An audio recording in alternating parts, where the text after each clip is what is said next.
Ungkapan syukur kita kepada Tuhan karena Dia sudah menyertai kehidupan kita selama hidup kita. Haleluya.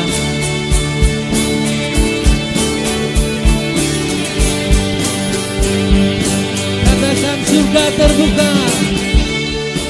Surga terbuka memberi kuasa.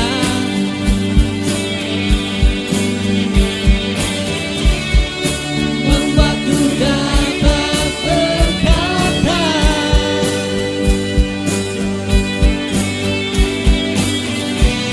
Tuhan yang ku sembah tak pernah meninggalkan. Selalu ada besertaku segala perkara, segala perkara dapat kutanggung.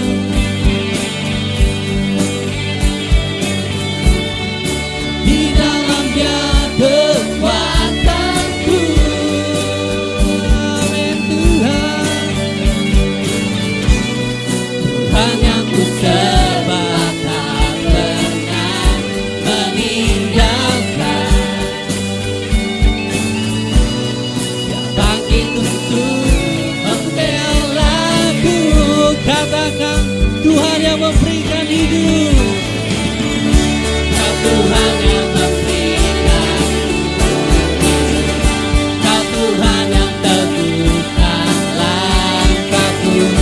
Kau Tuhan yang memegangkan aku.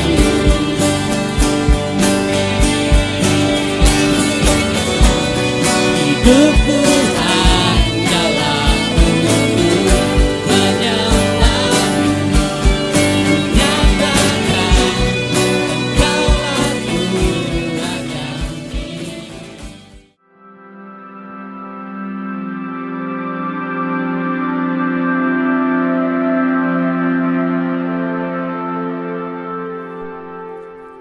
Shalom saudaraku yang dikasihi Tuhan. Kita bersyukur karena anugerah Tuhan. Sampai pada saat ini kita masih hidup.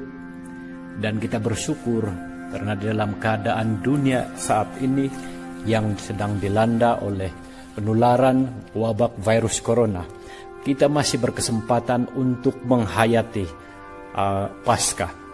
Saudara yang dikasihi Tuhan, kali ini saya ingin membawa kita untuk belajar satu ayat firman di dalam Galatia pasal yang ke-6 ayat yang ke-14, di mana firman Tuhan berkata demikian, tetapi aku sekali-kali tidak mau bermegah selain dalam salib Tuhan kita Yesus Kristus, sebab olehnya dunia telah disalibkan bagiku dan aku bagi dunia.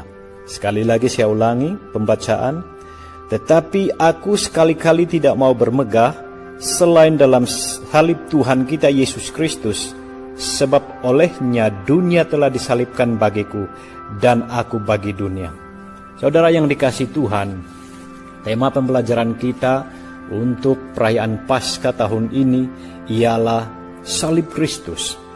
Dan saudara yang dikasihi Tuhan, ribuan tahun yang lalu sebelum Yesus turun ke dunia dan menjadi manusia biasa, salib ini digunakan oleh manusia sebagai alat untuk menyiksa dan membunuh orang yang melakukan kesalahan.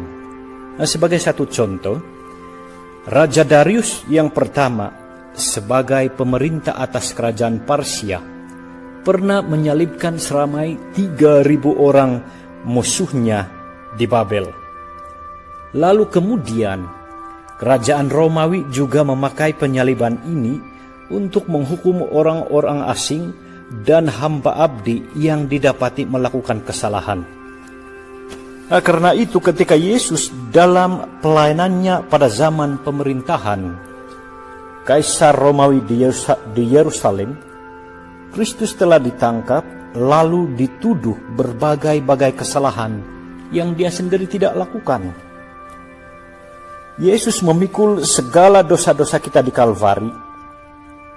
Dan saudara yang dikasihi Tuhan, kayu salib ini mempunyai arti, yaitu di kayu salib darah Kristus tercurah untuk melepaskan kita dari penghakiman karena dosa-dosa kita. Dan kematiannya juga memperdamaikan kita dengan Allah Bapa. Nah, saudara yang dikasihi Tuhan, Rasul Paulus sangat mengerti tentang salib. Salib adalah lambang kematian yang sangat mengerikan yang dialami oleh Kristus untuk keselamatan manusia. Sebelum Rasul Paulus mengalami perjumpaan pribadi dengan Kristus, Paulus ini adalah seorang penganiaya jemaat. Paulus adalah penganiaya pengikut-pengikut Kristus. Tetapi oleh karena kasih karunia Tuhan, Paulus telah meninggalkan semuanya itu dan dia menjadi pemberita Injil. Sehingga Paulus menyatakan hal itu kepada jemaat Tuhan di Galatia. Aku sekali-kali tidak mau bermegah selain dalam salib Tuhan kita Yesus Kristus.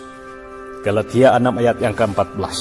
Nah, saudaraku yang dikasihi Tuhan, di sini menyatakan bahwa Paulus sama sekali tidak mau bermegah dengan keberadaan dirinya, dengan kesalihan hidupnya, melainkan Paulus bersyukur karena anugerah keselamatan yang dia terima adalah melalui penderitaan Kristus di kayu salib. Jadi bila kita mengerti apa yang Kristus lakukan untuk kita di kayu salib, kita pasti menjadi pribadi yang rendah hati. Sebab segala usaha kita adalah sia-sia karena Kristuslah yang telah mengerjakan semuanya. Saudaraku yang dikasihi Tuhan, Kristus telah bangkit dari kematian dan mengatakan bahwa keselamatan hanya ada melalui Dia. Tidak ada Allah lain di atas muka bumi ini yang melaluinya kita beroleh keselamatan, tetapi hanya melalui Yesus Kristus. Sebab segala usaha kita adalah sia-sia karena Kristus telah mengerjakan semuanya. Kristus telah menyelesaikannya di atas kayu salib. Kristus telah bangkit dari kematian dan mengatakan bahwa keselamatan hanya ada melalui Dia. Jadi saudaraku yang dikasihi Tuhan, mari kita menghayati tentang Paskah ini, di mana pada waktu setiap kali kita merayakan Paskah, mari kita menghayati di mana di sini Kristus mengundang semua orang untuk datang kepadanya dan percaya kepadanya dengan sikap rendah hati. Percaya bahwa Dia telah mati di kayu salib karena menggantikan kita yang berdosa, yang seharusnya dihukum. Maka kita akan menerima pengampunan dosa dari Tuhan. Saudaraku yang dikasihi Tuhan, Yesus Kristus telah mati di kayu salib bukan setakat menghapuskan dosa-dosa kita, tetapi Dia mati di kayu salib untuk mengembalikan gambaran Allah yang telah hilang dalam hidup manusia karena pelanggaran dosa. Jadi saudaraku yang dikasihi Tuhan, salib Kristus adalah jambatan yang menghubungkan Allah dengan manusia. Jadi satu-satunya jalan keselamatan hanya melalui Kristus saja. Demikian perkongsian kita pada kali ini. Doa dan harapan saya kepada semua saudara-saudari seiman adalah supaya kita benar-benar menghayati Paskah ini adalah jalan penyelamatan dari Tuhan untuk semua manusia. Haleluya, selamat menyambut Paskah. Tuhan Yesus memberkati. Tuhan yang memberikan hidup.